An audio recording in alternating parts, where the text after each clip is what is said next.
when you look at where we are in terms of our whole infrastructure of our county, right? We have a little over 800,000 citizens. Montgomery County, 900,000. We have a $2.6 billion budget. They have a $4.6 billion budget. The difference of 100,000 persons, but almost twice, $2 billion more. Why is that?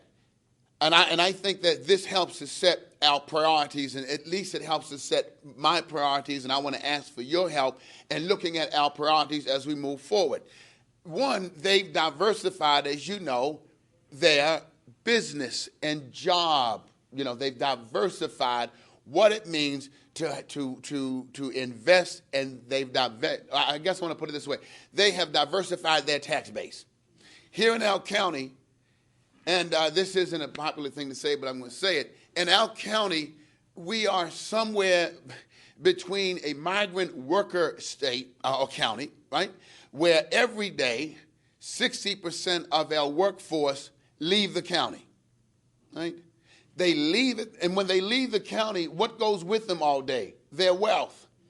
Because when they leave the county, wherever they buy lunch, those restaurants, wherever they shop, wherever they go to the cleaners, whatever they do, you know, we are the sixth worst congested area in terms of transportation in the nation.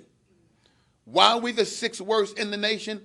Because if you go down, if you take the Beltway down south, going down to Woodrow Wilson Bridge, what you'll see cars backed up, leaving to either to get the 295 to go to Washington or to Virginia. But on the other side, you can skate your way down the Beltway. You don't see anybody coming from Virginia trying to make their way here to Maryland, you follow me, to find jobs. And so, and I'm saying all that, and follow me for a moment, I'm saying all that for a reason. If we depend, and I said a migrant worker state because everyone's leaving to go to work, and that's exactly what I mean by that. But then we are a county rather, and then a somewhat welfare county. And what do I mean by that? Out of $2.2 billion, over $1 billion of it comes from the state.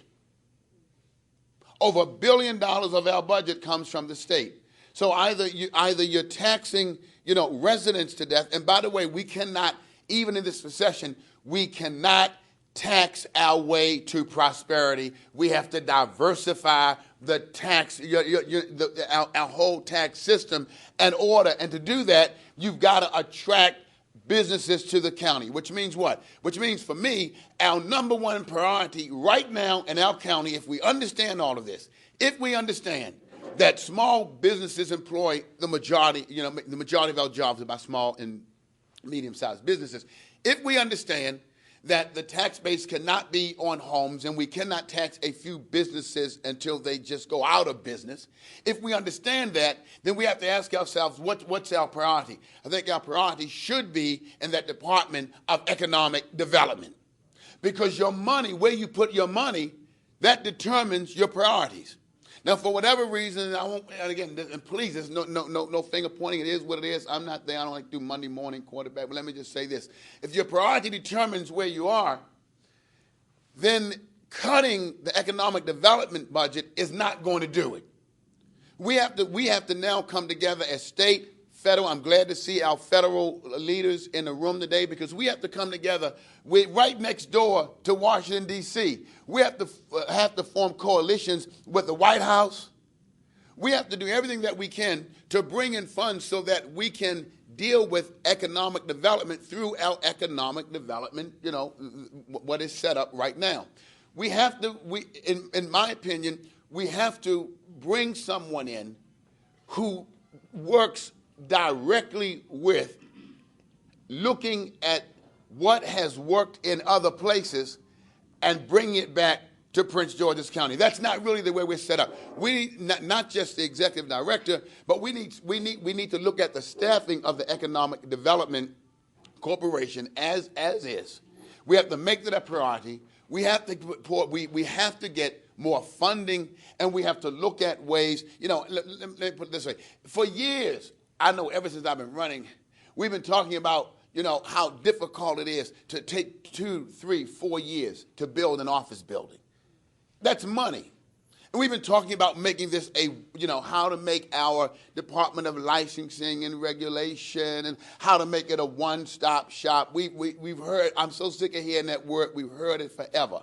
It seems to me that this has got to be a time when I need to at least, if government isn't able to do it, then I need to say to you, what you deal with them more than I do. What is it that and we know what needs to be fixed. And if we're not going to address it on the county level, then you need to say to those of us on the state level, this is the legislation that you need to put in so that what is business friendly? Well, business friendly is not waiting 2 years before you get an okay on whether or not you can expand or build. And so if you're going to attract businesses and you're going to change the climate, we need to, here's what I'm saying, we need to start with our own economic development department, and we need to put in more funding. We need to bring in the correct staff. We need to look around the country, see what has worked, and making places that were in worse conditions than we are, that made them work, made them business friendly, and thus attractive businesses. We also need to look at our own businesses that we have. How do you nurture the businesses that are already here? Let me say, from a legislative perspective, when we look at our own budget, let's take our budget. I put in some legislation, and we're revisiting that now. If you look at WSSC, and I'm going to use them as an example, the hundreds of millions of dollars that they spend every year in contracts, goods and services, in Montgomery County and Prince George's County, we are the ratepayers. I did a study during this past session only to find out that less than 1% of those contracts in goods and services went to Prince George's County. Less than 1%. So when you talk about, how the government cannot create jobs, I know that. We can, however, work at giving persons who are paying taxes. When I talk about $2.2 billion being spent, when I talk about the school board budget, for example, I'm asking them, what are we doing with those goods and services and the building of the schools, and what are we doing to make sure that our own citizens have a fair shot so that at least they can get a start? Would you agree with that? I mean, that's a lot of money. We talk about, well, if a business locates here, are they going to do business with Prince George's County? Well, I have to ask myself, are we going to do business with ourselves? Because if every business here in Prince George's County has got to go to Washington, D.C. to deal with a contract, and you're dealing with billions of dollars in no matter how you look at it, pension funds, no matter how you look at it, there are ways that we can have at least our own taxpayer money and ratepayer money going to work to help build the businesses and strengthen the businesses that are already here. It takes $120,000 roughly to build a school. And what do you need? You need carpenters, you need electricians, right? 120 million. 120 million. I'm sorry.